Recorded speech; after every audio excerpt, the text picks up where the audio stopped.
السلام علیکم ورحمۃ اللہ۔ 6 کلاس یہ ہم نے سبق پڑھا تھا اسوہ حسنہ صلی اللہ علیہ وآلہ وسلم اور رواداری۔ اس میں یہ خاص الفاظ تھے اوپر اور ان کا ساتھ نیچے تلفظ تھا۔ یہ سٹارٹ پہ آپ لوگوں نے کام کیا تھا، اس کے بعد آپ نے 2 دن لگائے تھے سلیس کرنے کے لیے۔ ایک دن ہم نے اس پیراگراف کے معنی لکھے تھے اور نمبر 2 اگلے دن ہم نے اس کی سلیس کی تھی، اور اس کے بعد اگلے دن ہم نے پھر ریڈنگ کی تھی مکمل اس سبق کی۔ تو آج آپ لوگوں نے یہ سوالات کے مختصر جو جوابات تھے یہ بھی کلاس میں سولو کر لیے ہیں، کتابوں پہ لکھ لی ہیں۔ اس کے بعد آپ لوگوں نے ان لونگ جو سوالات کے اہم نکات تھے وہ بھی میں نے آپ لوگوں کو نوٹ کروائے تھے۔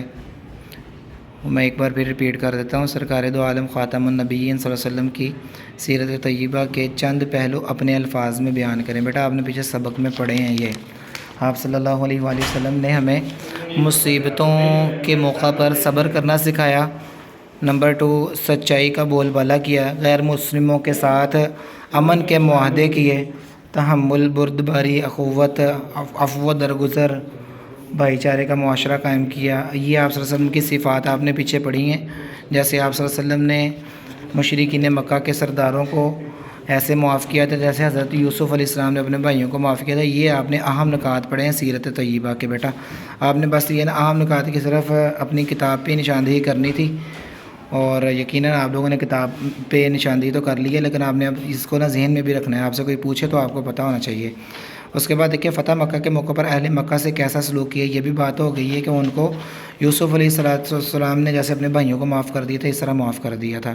صلح حدیبیہ کے اہم نکات کون سے تھے؟ بیٹا یہ 5 آپ نے شروع پڑھی تھی، اہم نکات آپ نے یہ پڑھے تھے پیچھے۔ آپ نے جیسے اس کو نشان لگا لینا، ایک بار پڑھ لینا تاکہ ذہن نشین ہو جائے۔ اس کے بعد بیٹا یہ دیکھ لیں آپ نے خالی جگہ پر کی تھی، اگر کسی کی کوئی رونگ ہے تو یہاں سے دیکھ کر ٹیلی کر لیں اور صحیح کر لیں۔ اگلا بیٹا آپ نے جملے سولو کی ہیں کلاس میں۔ الفاظ اسوہ حسنہ اچھا نمونہ، آپ صلی اللہ علیہ وسلم کی زندگی اسوہ حسنہ کا بہترین نمونہ ہے۔ اخوت کا معنی بھائی چارہ، آپ نے انصار اور مہاجرین کے درمیان اخوت اور بھائی چارہ قائم کیا، یا آپ صرف لکھ دیں بھائی چارہ قائم کیا، اخوت قائم کیا آپ لکھ دیں۔ نمبر 3 دیکھیں خندہ پیشانی، خوش مزاجی، آپ صلی اللہ علیہ وسلم ہر کسی سے خندہ پیشانی سے ملتے تھے۔ رواداری کسی بات کو رعایت سے جائز رکھنا، آپ کی سیرت رواداری اور برداشت کا کامل نمونہ ہے۔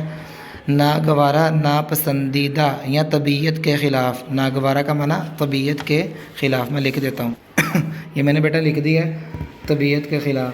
آپ کفار کی ناگوار باتوں کو بھی برداشت کرتے تھے۔ اس کے بعد بیٹا یہ ہیں لفظوں کا کھیل۔ 3 ایسے الفاظ لکھیں جن میں الف کے بعد بے آتی ہو، ابد، ابا، اب، ابیہا، ابراہیم، ابرار وغیرہ، ٹھیک ہے۔ جبکہ 3 ایسے الفاظ لکھیں جن میں بے کے بعد الف آتا ہو، جیسے کہ بادشاہ، آپ لکھیں بادبان، بابا، بارش، بادل، بانس۔ زبان شناسی ہے، اس کے بعد متلازم یا گروہی الفاظ۔ یہ بیٹا جی آپ لوگ یہاں سے نا اس کا اسکرین شاٹ بھی لے سکتے ہیں، یہ میں اس کو اچھی طرح فوکس کر رہا ہوں۔ اسکول کے لکھے ہوئے ہیں متلازم یا گروہی الفاظ، پرنسپل، بلڈنگ، آفس، طلباء، کمرے، فرنیچر، وائٹ بورڈ، کتابیں، لائبریری۔ دن کے لکھے ہوئے ہیں سورج، نیلا آسمان، چہچہاتے پرندے، روشنی، حرارت، دو۔ ہسپتال کی عمارت، طبیب، دوائیاں، کمرے، مریض، ڈرپ، ٹیکے، نرس، فوج، وردی، ٹوپی، اسلحہ، شوز، طیارے، پیراشوٹ، دوربین۔ بازار کے سامان تجارت، دکانیں، دکاندار، خریدار، بائع اجناس۔ علم کے قلم، سیکھنے والے یا طلباء، استاد، کاپی، کتاب، بستہ، اسکول، مسجد، مدرسہ۔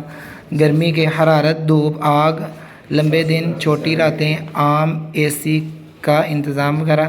سردی، موٹے لباس، برف باری، موٹے بستر، چھوٹے دن، لمبی راتیں، ٹھنڈی ہوائیں۔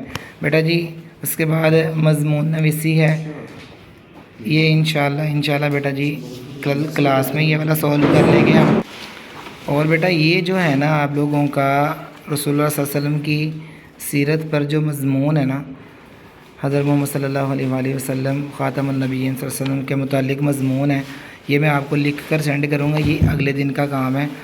سرگرمیوں میں بیٹا آپ نے یہ نا اسلامیات کی کتاب سے نا 10 احادیث جو مشہور ہیں، چھوٹی چھوٹی ہیں، یا ڈائری سے دیکھ کر بیٹا آپ نے یہ بھی نوٹ کرنی ہے، لیکن یہ بھی اگلے دن کا کام ہے، آج کا کام نہیں ہے۔ اور آپ صلی اللہ علیہ وسلم کی زندگی سے غیر مسلموں کے ساتھ درگزر کا کوئی واقعہ. یہ جنگ بدر میں قیدیوں کے ساتھ جو آپ صلی اللہ علیہ وسلم نے درگزر والا معاملہ کیا تھا اور معاف بھی کیا تھا ان کو، اور ان کے ساتھ کچھ شروط بھی رکھی تھی. یہ بھی واقعہ آپ نے اسلامیات میں ماشاءاللہ پڑھا ہوا ہے اور کتاب میں بھی موجود ہے. یہ بھی آپ لوگوں نے نوٹ کرنا ہے، پیپر میں بھی آ سکتا ہے.